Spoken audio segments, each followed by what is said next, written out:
Oi, pessoal! Hoje a gente vai mergulhar fundo numa das passagens, olha, mais intensas de todo o Novo Testamento. Hebreus capítulo 2. É uma mensagem que soa como um alerta, sabe? Mas ao mesmo tempo traz uma esperança, assim, incrível. Bora desvendar isso juntos. A nossa conversa vai seguir mais ou menos esse caminho, ó. Primeiro, a gente vai entender o contexto da carta, para quem ela foi escrita. Depois, vamos falar sobre o perigo principal que o autor aponta ali. Na sequência, a gente entra no paradoxo do Salvador que sofreu e, para fechar, a gente descobre como ele se torna esse sacerdote perfeito que realmente entende o que a gente passa. Então, para a gente realmente pegar a mensagem do capítulo 2, é fundamental saber para quem essa carta foi escrita. E olha, não era para um pessoal que estava tranquilo, confortável, não. Pelo contrário, era para gente que estava vivendo sobre uma pressão assim, gigantesca. Pensa só, os leitores originais eram cristãos de origem judaica e eles estavam exaustos, completamente esgotados. Eles estavam sofrendo por causa da fé e a tentação de simplesmente desistir, de voltar para os velhos costumes, para as sombras do antigo pacto, essa tentação era muito real. Por isso, a carta inteira é, na verdade, um grande incentivo para perseverar, para não desistir. O argumento central é sempre o mesmo. Cristo é superior a tudo e a todos. Superior aos profetas, aos anjos, a Moisés. É um chamado para a gente focar nele, sabe? E é com esse cenário todo em mente que o autor faz um alerta muito sério. Ele basicamente coloca uma pergunta no ar, uma pergunta que, no fundo, é central para a vida espiritual de qualquer um. Qual é o maior perigo que a gente enfrenta? E olha, a resposta talvez não seja a que a gente espera. O maior perigo não é uma rebelião declarada, não é nem a perseguição que vem de fora. O maior perigo, segundo o autor de Hebreus, é a negligência, o descuido. É algo passivo, sabe? E é exatamente por isso que é tão, mas tão perigoso. A imagem que o autor usa aqui é, nossa, muito forte. A palavra original no grego para desviar-se passa a ideia de um barco que não foi bem amarrado no cais. Ele não está navegando para longe de propósito. Não, ele está simplesmente sendo levado pela correnteza, devagarinho, sem que ninguém perceba direito. É assim que funciona. Ninguém se afasta da fé, de repente. Começa com um pequeno descuido aqui, uma falta de atenção à palavra ali, a vida espiritual vai esfriando aos poucos, e quando a pessoa se dá conta, já está muito, mas muito longe do porto seguro.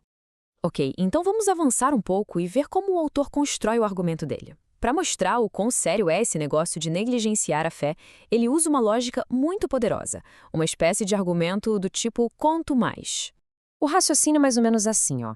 A lei lá do Antigo Testamento, que segundo a tradição judaica foi entregue com a ajuda de anjos, era levada muito a sério. Cada deslize, cada transgressão tinha uma consequência justa, certo? Então pensem comigo, se aquela palavra entregue por anjos era tão séria, o quanto mais séria é a salvação que foi anunciada não por anjos, mas pelo próprio Filho de Deus. E que ainda por cima foi confirmada por testemunhas que viram tudo e selada com sinais e maravilhas do Espírito Santo. É outro nível de seriedade, né? E é aí que vem a pergunta retórica, que é um verdadeiro soco no estômago, direto do texto. Presta atenção que a palavra-chave aqui não é rejeitar, é negligenciar. O problema não é só de quem ataca abertamente o evangelho, mas também de quem conhece a mensagem e, simplesmente, a trata com descaso, não dá a devida importância. É interessante o que o autor nem se dá o trabalho de definir essa salvação em todos os detalhes. Ele só chama de tão grande salvação.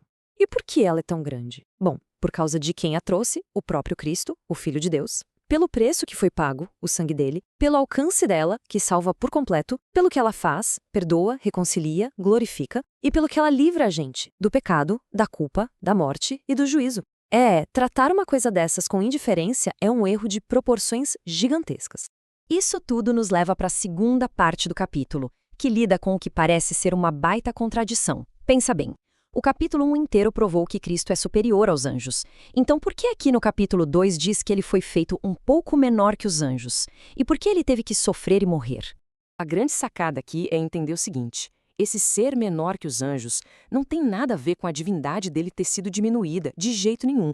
Refere-se à encarnação. Foi a decisão voluntária dele de se tornar humano, de se humilhar. Ele assumiu a nossa condição, a nossa fragilidade, para poder lutar por nós e nos salvar de dentro para fora, a partir da nossa própria realidade.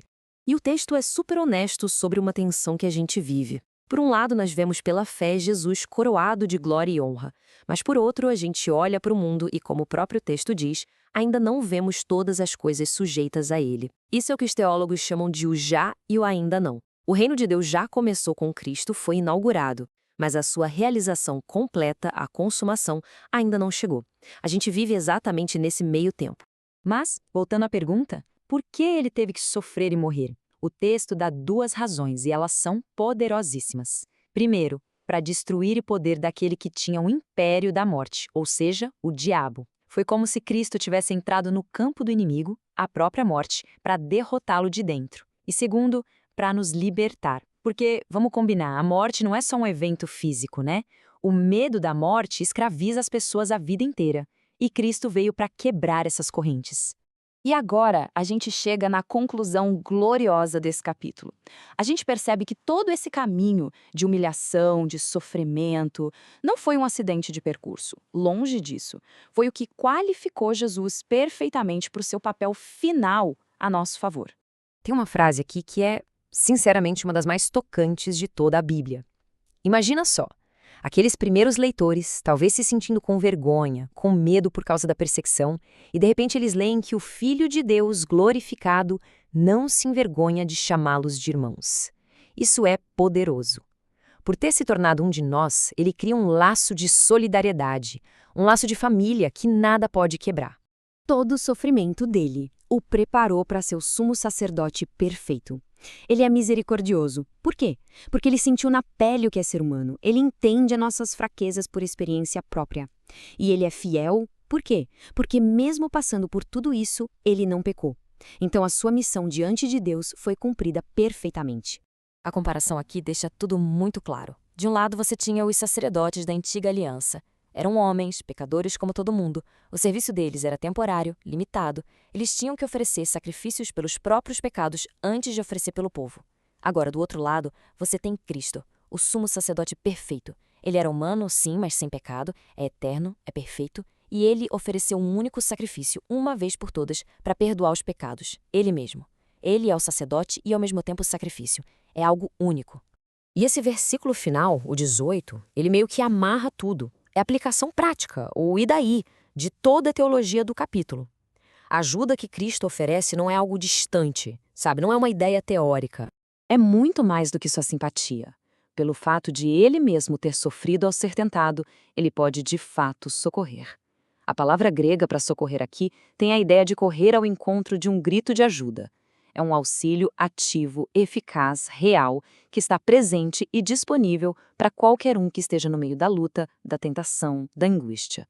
E a gente termina com essa reflexão para ficar na mente. Parar e pensar que o nosso Salvador não é alguém distante, indiferente, mas é um irmão, um sacerdote que entende lá no fundo o que é a luta humana e que pode oferecer ajuda de verdade.